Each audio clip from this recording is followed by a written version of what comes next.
I, Stephen Kalonzo Musyoka, do swear the time for change is now.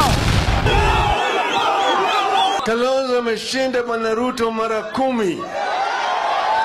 If there is one person who has got the capacity to make William Ruto a two-term president, it is Stephen Kalonzo Musyoka. 2027, Kalonzo ametosha hajatosha. Tushikeni Stephen Kalonzo Musyoka. Kuna president yoyote, even dictators kama kina Hitler wangemetamka maneno kusema piga watoto bunduki. Hakuna kiongozi. Come 2027, you might see this national leader holding the same Bible on your TVs. Yani huyu muungwana Ruto amekuwa mtu wa ajabu.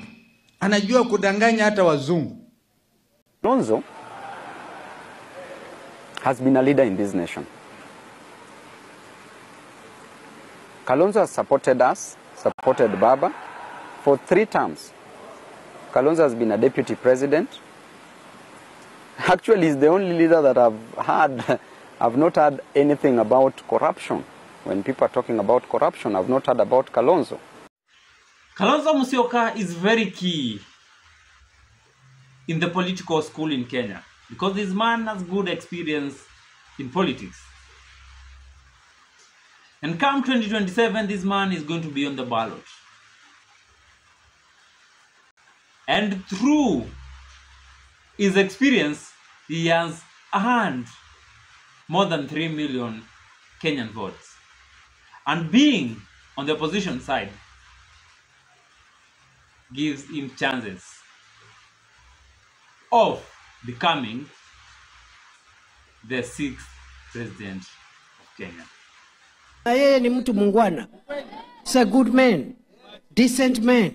Sasa wanaenda kumfundisha mambo ya matusi, mambo ya ukabila, na he's a good man. So mimi musijali, mimi namna hii. I have not given up. Yeah, I've not given up. Namna hii, don't worry, musiwe na haraka. Kalonzo wa Musyoka naweza kuingia serikali aina hiyo. Afadhali kwetu Sekuru pande hii. Niwe na roho safi because I can't. My conscience will not allow me. For the love of this nation, we will stand. Hata William Ruto anajua Kalonzo atakuwa mpinzani wake. Hiyo anajua wazi. Anajua hiyo. Kuna mengine wazi. Kuna mengine alio wazi. Mwenyewe alitamka huko Homa Bay. Akasema rafiki yetu Raila akienda AU inaonekana atabaki na Kalonzo. Akaanza kucheka. Endelea kucheka rafiki yangu. Let me give you a small history of Kalonzo Musyoka's political journey. This man was born in the year 1953, and in 1985, he was an elected MP for Kitui North. In the 1990s, Kalonzo Musyoka served as a minister for foreign affairs under President Daniel Arap Moi and became a key figure in the Kanu community. Kalonzo Musyoka joined the Orange Democratic Movement, ODM, in 2005, but split to form ODM Kenya, which is now Wiper.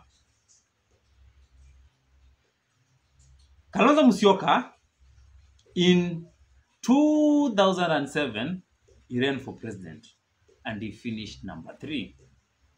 And he was appointed the vice president under President Mwai Kibaki. In 2013, Kalonzo Musyoka was Raila's Odinga running mate. In 2017, he was Raila's running mate. And now Kalonzo remains the Wiper party leader. And come 2027, this man will be vying to become the president of Kenya. Musipatie Kalonzo masharti ati lazima usimame. Mwambie Kalonzo, wewe enda panga na wenzako. Mpangane namna hiyo alafu tuone. Wewe unajuaje? Pengine bahati inaweza unajuaje? President Ruto wants to call in Kalonzo Musyoka in the government. Do you know why? To secure stability for a second term agenda. Because this man is powerful right now in Kenya. Bringing major opposition figures in government can reduce political tension. And one of the major political people in Kenya is Kalonzo Musyoka. He wants to leverage Kalonzo Musyoka experience and diplomacy. Kalonzo's long experiences as vice president, minister and peace negotiator makes him a valuable political ally. And through taking Kalonzo in, he'll build a broad national coalition. Because Kenya's politics relies on regional alliances. Kalonzo, by joining the government, will neutralize the opposition because he's one of the most influential figures in the opposition. If Kalonzo brings in Kalonzo Musyoka, it will weaken the coalition, the opposition coalition. Sasa hapa niko na ndugu yangu, rafiki yetu. Yeye ndio Buru amealika yeye siku ya leo kama mgeni maalum. Huyu jamaa tumetembea naye pamoja. Tulikuwa naye pamoja kutoka wakati ile ya KANU. Alikuwa KANU huko. Tukaenda naye, tukaunda chama pamoja na yeye. Ilikuwa inaitwa LDP. Tukaingia pamoja kwa NARC. Tukaenda naye pamoja kwa ODM. Tumesimama naye pamoja. Mara mbili tumesimama naye pamoja. Tukipigana na tujashindwa. Kila mara kwa mara tumekuwa tunanyang'anywa tu. Yeye amesimama na mizizi kidete. Hata mara hii ya mwisho hakuchaguliwa kama mgombea mwenza na yangu, lakini alibaki na sisi. Alibaki na sisi. Jamaa ana moyo. Jamaa ana ukakamavu. Jamaa ni mtu ambaye unaweza kumwamini. Yeye ni mtu mwaminifu. Yeye tena ni mtu Mkristo. Yeye ni mtu ana tabia ya ungingwana. Ana upendo. Ana upendo kabisa. Juzi nilisikia kama Ruto alikuwa pandeni anasema to, mimi najua baba hata simama. Sasa mimi nitakuwa na Kalonzo tu. Anaongea juu ya Kalonzo kama Kalonzo ni kama yeye. Kalonzo ameshinda bwana Ruto mara 10.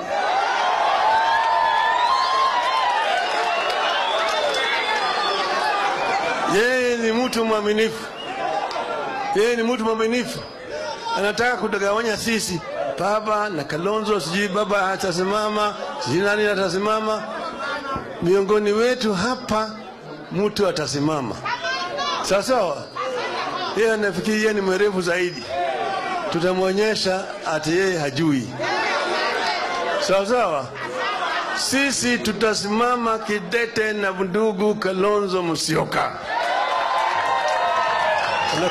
Yeye ni mtu mwaminifu. Tumeelewana vizuri? Tumeelewana vizuri? Kwa yeye ndiye alialikwa na Dr. Buru kama mgeni maalum ya hafla ya leo. Sasa mimi nataka nimuite yeye akuje hapa asalimu nyinyi. Dr. Stephen Kalonzo Musyoka. Do you know why Raila has always been praising Kalonzo Musyoka? Because this man, with him they formed an alliance building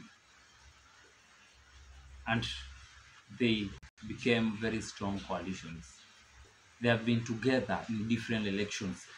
They lost all of them, but Kalonzo has stuck with Raila all through. They shared political goals: democracy, social justice, constitutional reforms. Another one is they both have mutual respect and trust for each other. Yeah, that's why Raila will always support Kalonzo Musyoka. Ako katika harakati za kuunganisha nchi. Well, we want to tell President William Ruto that there's no need of talking about unifying the country around the broad-based government. Now it is official. The broad-based, blood-based government, bread, blood-based, right? Heavily supported by abductions and abduction squads. It is now official that what William Ruto is trying to do is to formulate his re-election campaign strategy. We want to tell him the country is so united, more than ever before. In fact, it has never been as united as it is since independence, around one goal: to defeat William Ruto at the next elections. So asijisumbue sana kusema naunganisha nchi. Nchi imeunganika. Wakenya wako sawa, wako katika hali tahadhari. Huwezi ukajisifu na kujipiga kifua na kusema eti wewe utahakikisha kwamba after 2032 wewe mwenyewe utabadilisha katiba na kuhakikisha Ruto anaendelea na uongozi wa nchi. Education sector, messy. An average Kenyan, and I'm asking every Kenyan who has a payslip, every Kenyan with a payslip, if you now do not come out, because these are the middle class people who sat at their comfort zones and they saw Kenya Kwanza take over the reins of leadership. Now, if you feel a way all of us are feeling, make it your business to unite the country against getting William Ruto and Kenya Kwanza out of government. Most of you say that Kalonzo hasn't achieved anything, but I'm going to give you like some of Kalonzo's achievements. Kalonzo became a vice president from 2008 to 2013. And he played a key role in stabilizing the country and promoting peace after the 2007-2008 post-election violence. Kalonzo, number 2, successfully became a peace mediator as a Minister of Foreign Affairs. He helped mediate peace in regional conflicts, including in Sudan, Somalia, and the Great Lake region. Kalonzo Musyoka represented Kenya in numerous international forums and strengthened Kenya's diplomatic relations. This man, because he's a lawyer, he helped in constitutional and political reforms in Kenya. In 1990s, he advocated for the multi-party democracy, and in 2010, Kalonzo Musyoka participated in constitutional review processes that led to voting of that constitution. Kalonzo Musyoka has helped in the coalition building and political leadership. Kalonzo Musyoka in Kenya, he has been key on social development initiatives that advocate for education, peace, and youth empowerment.